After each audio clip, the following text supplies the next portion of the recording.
Okay, first of all, I don't really know which one is actually better. I prefer Chrysalis, but that's just my personal opinion, no need to pay it much heed. I just want to force feed this amazing web novel I am currently reading, and by God, I love it. Let me sell the premise of Chrysalis to you first. It's an isekai, where our humorous, witty protagonist is reborn as an ant, in a dungeon.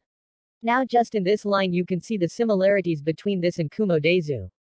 But of course there are twists and turns which make them distinctively different from one another, but it's impossible to not compare them. The protagonist, Anthony, in Chrysalis, is brought into the world of Pangera, by Gandalf, through the power of his ever-so-shiny mighty beard. Although everyone except the protagonist calls him, the system, who informs them of their level-ups.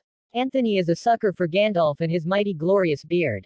He always hears him saying stuff like, "You have leveled up," or something more cherry-like, "You have slain a monster." It really fills him with joy to hear Gandalf speak. But now here is arguably the best part of Chrysalis.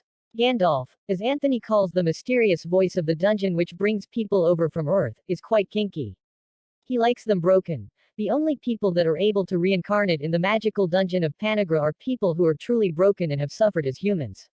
And Anthony has arguably suffered the worst fate a 15-year-old boy can suffer. But he is very casual about it. His understanding of the world is quite messed up while also being seemingly normal.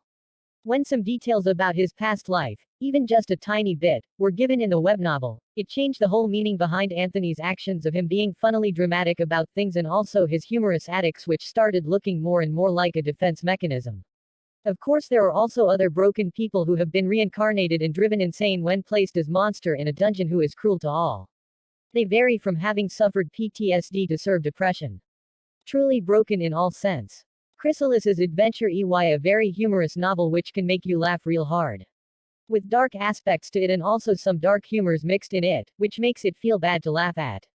All in all, I love Anthony. He is kind of like the underage Discord kid, who is very cherry, always there, and enjoys anything and everything, and is a bit racist.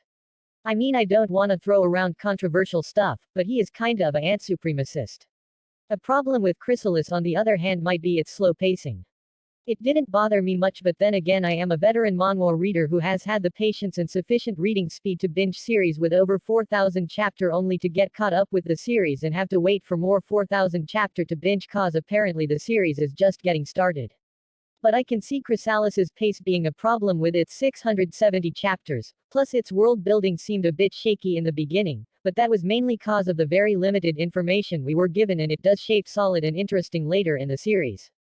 And much like Kono-Dazu, there's a lot of dungeon to go deeper into and some very interesting humans who felt like annoying filler at first, to also follow.